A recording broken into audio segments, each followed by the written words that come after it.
8টা বাজে আর ঘুম থেকে একটু আগে উঠে আসলাম। আমি বৌদিদের বাড়িতে এসে আর বৌদি যে গ্লুকন্ডি জল করে নিয়ে এসছে। বৌদি এখন আসবে না ক্যামেরার সামনে। তাহলে কি আনবো তাহলে মিঠি? সেই টমির মতো আনবো না অন্য কুকুর আনবো? রিয়াদের তিতলিতে যেরকম কি টমির মতন আলাদা টমির মতন কিন্তু না অন্য আনবো না তিতলিদের মতন কিন্তু লোমগুলো পুরো সব দামা পুরো ওই টমির মতন।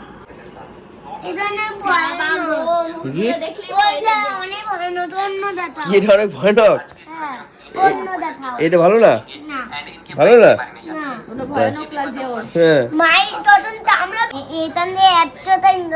কেন দেবে? কামড় দিলে কামড় দেবে? তুমি শয়তানি করবা কিসের জন্য? তোমার দেবে, তোরে দেবে। কোনগুলো কোনগুলো নিবি? এগুলো এইগুলো এগুলো তো সেই টমির মতনই। এগুলোই অনেক কিউট, এগুলোই কি এগুলো অনেক কিউট।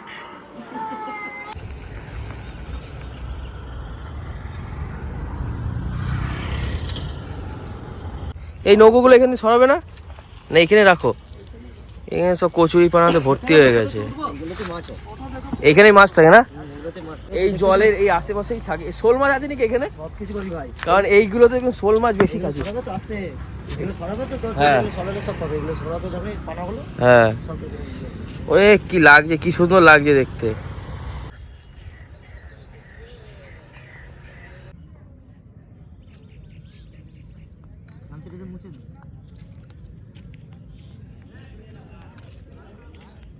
কাকা সাঁতার কাটতে পারি না কিন্তু, বুঝলে তো?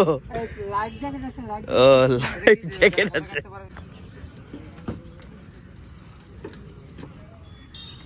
কত দূর যাবে? কত দূর? একটু দাঁড়াবো মিটলে। হ্যাঁ দুর্গাপুরে এসেছিলাম তো এইটা হচ্ছে দুর্গাপুরের বিসর্জন ঘাট। তো এখন আমরা নৌকোতে চেপে পড়েছি। কাকা নৌকো ছেড়েও দিয়েছে আর আমরা নৌকোতে 3 জন আছি। আমি, রাজ আর পিছনে একটা দাদা আছে। ওই মাঝখানে যাবো। ঠিক আছে, আমার তো দেখে মনে হচ্ছে এটা সমুদ্র, এটা নদী মনে হচ্ছে না, কারণ আমি পাড় দেখতে পাচ্ছি না কোথাও। মাঝখানে আমার বীজ আছে, ঠিক আছে, দাঁড়ানোর বীজ আছে মাঝখানে। তো খুব ভালো লাগছে। দেখি এখন ওই ভিতরে যাব, ভিতরে বলতে ওই মাঝখানে যাবো, জলের মাঝখানে। এইসবের মজাই একটা আলাদা, সত্যি বলছি এইসবের মজাই একটা আলাদা। এইখানে কিন্তু মানে এখনের তুলনায়, দিনের তুলনায় কিন্তু রাতেও কিন্তু বেশ ভালোই নৌকো চলে, ভালো লাগছে কিন্তু। হ্যাঁ বলো কাকা। তাই না? এইখানে বলছে কাকা 10 থেকে 15 ফুট খাল আছে এই যে এইখানে, এত গভীর। এইখানে আবার বাস ধর নাকি এগুলো, জলের মাঝখানে বাস ধর। তো এটা দামোদর নদী, এই যে এখন মাঝখানে আছি। তো এখানে যে নৌকোগুলো চলে বেশিরভাগ কিন্তু সব মাছ ধরে এখানে, ঠিক আছে, মাছ ধরার জন্যই চলে। আর ওই যে একজন কাকা আছে মাছ ধরছে, ওইখানে জাল ফেলানো আছে।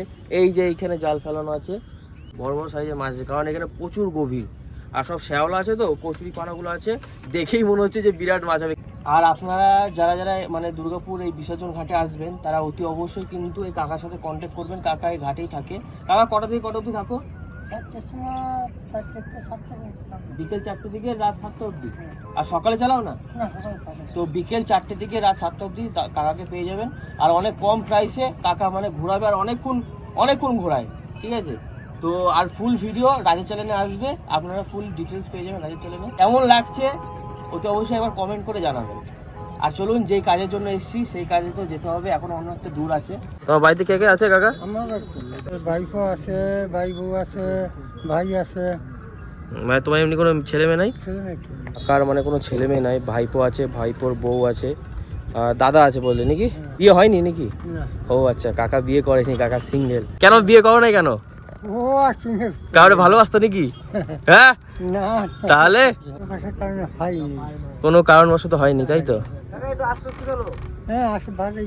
মানে তোমরা কয় ভাই বোন? আমরা ভাই বোন আছে 5টা। আচ্ছা আচ্ছা, আমরা এখন বেরিয়ে পড়ি, যাওয়া যাক এখন।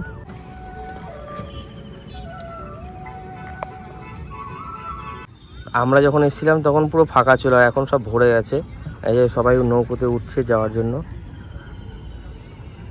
আমরা এসেছি এখন একটু এই যে চা খেতে। এই যে 3 জন চা নিয়ে নিয়েছি, একটু চা খেয়ে নি। চা খাওয়া যাবে, তারপরে যাবো জনসন। জংশন যাবি? আর তোর কাজটাকে দেখে নেবো তারপরে।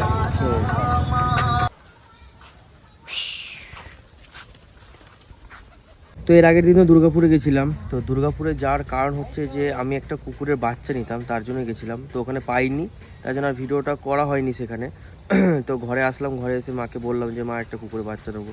মা তো বলছে যে ডিরেক্টলি না, যে না নেওয়া হবে না। মার আর বাবার দুজনারই না বলার কারণ হচ্ছে যে অনেক দিন আগে আমরা যখন পুরোনো ব্যাচে থাকতাম এই বাড়িতে, মা বাবা একটা ছোট্ট একটা দেশি কুকুরের বাচ্চা নিয়ে এসেছিলো, অনেক ছোটো একটা দেশি কুকুরের বাচ্চা নিয়ে এসেছিলো। সিরিয়াসলি মানে এত সুন্দর কিউট ছিল না বাচ্চাটা, মানে বলার বাইরে। তো যাই হোক, তো নিয়ে এসেছিলো। তো ওই বাচ্চাটা হার্ডলি 10 থেকে 15 দিন মনে হয় আমি ছিল আমাদের বাড়িতে। একদিন কী হয়েছে, তখন আমি স্কুলে পড়তাম, তো ওই 10টার সময় স্কুলে গেছি আর এসছি বিকেল 3টে না 4টের সময়। নিয়ে এসে বাচ্চাটাকে খুঁজে বেড়াচ্ছি, কুকুরের বাচ্চাটাকে কোথাও পাচ্ছি না। মাকে বললাম, মা দেখেছো? মা বলে না আমি দেখিনি, অনেকক্ষণ ধরে আসেনি, খেতে ডাকলাম, খেতে আসেনি। দেখছি না আমাদের এই বাড়ি থেকে একটুখানি দূরে গিয়ে না বাচ্চাটা পড়ে আছে। অনেক খুঁজেছি, সন্ধ্যাবেলায় দেখছি বাচ্চাটা ওখানে পড়ে আছে। কেউ বিষ খাইয়ে দিয়েছিল, খাবারের সাথে কেউ বিষ খাইয়ে দিয়েছিল।